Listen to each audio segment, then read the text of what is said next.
नमस्कार दोस्तों, आप क्राइम तक देख रहे हैं। आज बात करते हैं एक ऐसे कांड की जिसको सुनकर आपकी रूह कांप जाएंगी। हम लोगों की ज़िंदगी में बहुत अच्छी चीज़ें भी हो जाती हैं, बहुत बुरी चीज़ें भी हो जाती हैं। हम लोग अक्सर इस तरह की बातें करते हैं कि ये अच्छा हो गया, ये बुरा हो गया।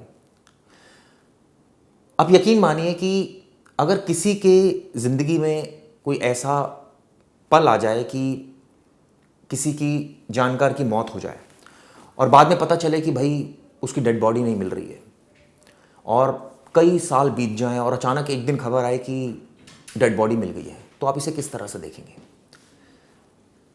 क्या इसको खुशी मनाएंगे या ये कहेंगे कि ठीक है, डेड बॉडी तो मिल गई, आखिरकार इंसाफ तो मिल गया।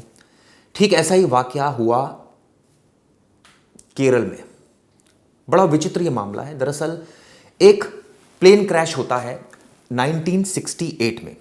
56 साल पहले ये बात है जब 1968 में एक प्लेन क्रैश होता है हिमाचल प्रदेश के रोहतांग में। हम सबको पता है पहाड़ी इलाका और वहाँ पर बर्फ़ इतनी ज़्यादा होती है। वहाँ पर एक प्लेन क्रैश हुआ जिसका नाम प्लेन का था AN-12 ट्रांसपोर्ट प्लेन, इसका नाम था। इसमें करीब 101 यात्री सवार थे, जिसमें कुछ क्रू मेंबर्स भी थे और तमाम लोग भी थे। इसमें एक शख्स था जिसका नाम था चेरियन थॉमस। ये जो चेरियन थॉमस था ये क्राफ्टमैन था। ये 22 साल का था उस वक्त जब ये हादसा हुआ और ये सेना में बतौर क्राफ्टमैन ये तैनात था। ये घटना मैंने आपको बताया जैसे 56 साल पुरानी है। 7 फरवरी की बात है जब ये प्लेन ने चंडीगढ़ से उड़ान भरी थी और ये प्लेन जा रहा था रोहतांग से क्रॉस करता हुआ। अचानक ये विमान हादसा हो गया। 101 लोगों की इसमें मौत हो गई थी। धीरे धीरे शव प्रशासन जो है वो ढूंढ रहा था। कुछ शव मिल भी गए थे उस वक्त, लेकिन कुछ ऐसे शव थे जो मिले नहीं थे। अब वो शव कहां चले गए? लोगों ने ऐसा माना कि शायद बर्फ की चादर में ढक गए और जो उनके जानकार थे, जो परिवार वाले थे, उन्होंने शायद ऐसा सोचा कि अब तो मिलेंगे नहीं क्योंकि इतना समय बीत गया है और अब कहाँ मिलेंगे।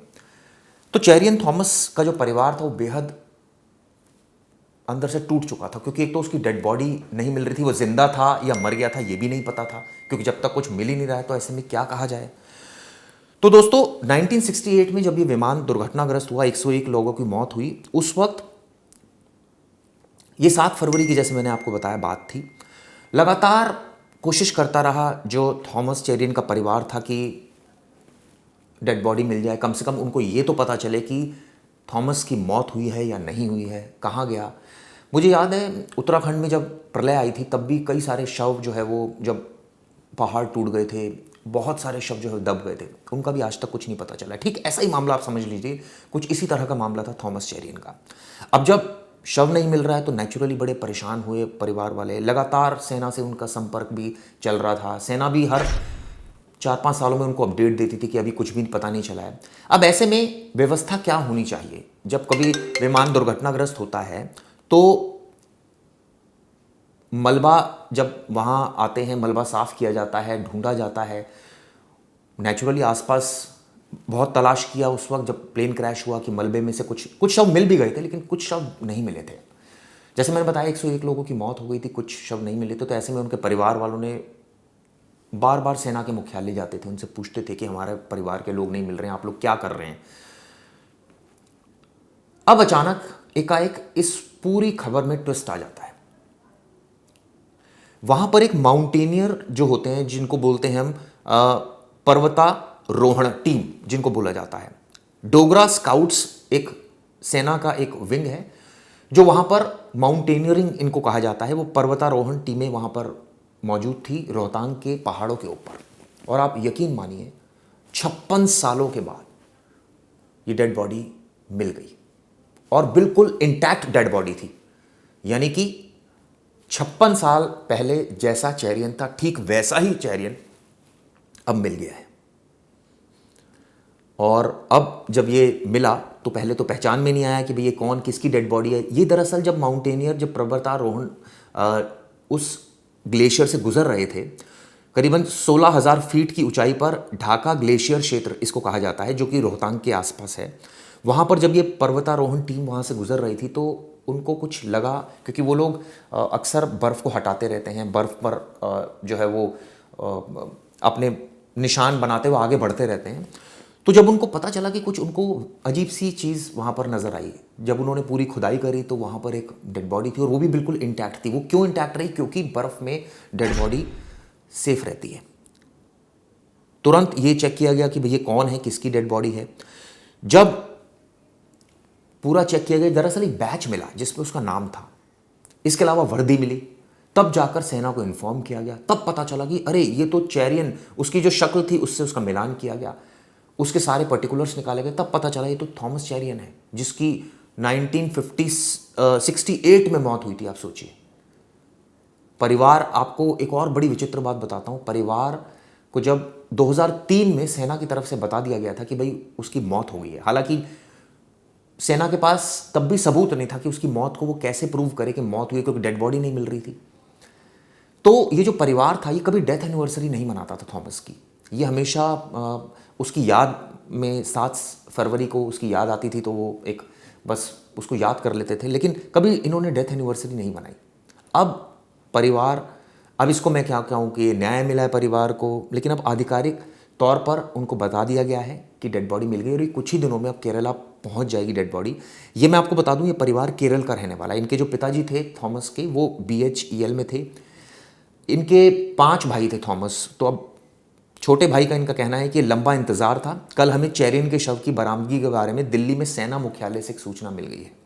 चेरियन की वर्दी की जेब में उनके चेस्ट नंबर के अलावा, एक चेस्ट नंबर होता है जो वर्दी में आप देखते हो कि सेना की जो वर्दी होती है उसमें एक चेस्ट नंबर होता है, उनके नाम की एक आंशिक रूप से जली हुई किताब भी मिली थी, उससे पहचान हुई।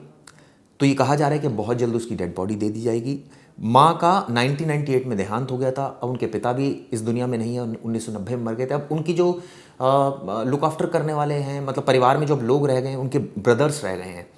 और परिवार ने, जो उनके फादर थे, उन्होंने एक बच्चे को वॉलंटरी रिटायरमेंट करवा दिया था, वो भी सेना में थे, क्योंकि परिवार इतना आहत हो गया था इस घटना से। एक तरह से कहा जाए 22 साल का लड़का जिनका इस तरह से गायब हो जाए अचानक विचित्र परिस्थितियों में, और बाद में अब 56 साल बाद सोचिए आप डेड बॉडी उसकी मिल जाए, तो परिवार भी एकदम हैरान परेशान था। तो इसी डर की वजह से जो इनके घर के जो मेंबर थे, जो इनके फादर साहब थे, उन्होंने अपने एक बच्चे को कहा था भाई वॉलंटरी रिटायरमेंट ले लो सेना से, क्योंकि वो अब और दुख बर्दाश्त नहीं कर सकते थे। ये भी बताते हैं कि इनके परिवार में ज़्यादातर लोग डिफेंस फोर्सेस में ही हैं और इनका एक बेटा है संजू, जो कि सेना में अभी कर्नल है। तो ये कहानी इसलिए थोड़ी विचित्र रही क्योंकि 56 सालों के बाद जो एक विमान हादसा हुआ था 1968 में, अब जाकर उसका आप सोचिए, मलबा तो मिला ही था, कुछ डेड बॉडीज़ भी उस वक्त मिली थी, अब जाकर 4 डेड बॉडी मिली जिनमें एक की पहचान थॉमस के रूप में हुई। और अब परिवार को मैं ये नहीं कहूँगा बहुत खुश है, कम से कम कहते हैं ना कि वो अगर किसी की डेथ हो जाए और शव भी बरामद ना हो तो वो उससे ज़्यादा दुर्भाग्य की बात क्या हो सकती है। लेकिन इस केस में कम से कम इतना तो परिवार को है कि चलिए डेड बॉडी मिल गई, अब ये साफ हो गया है कि चेरियन की मौत हो गई है।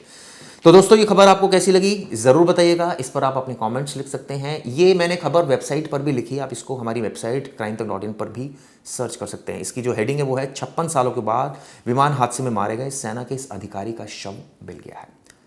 ये वीडियो कैसी लगी ज़रूर बताइएगा। धन्यवाद।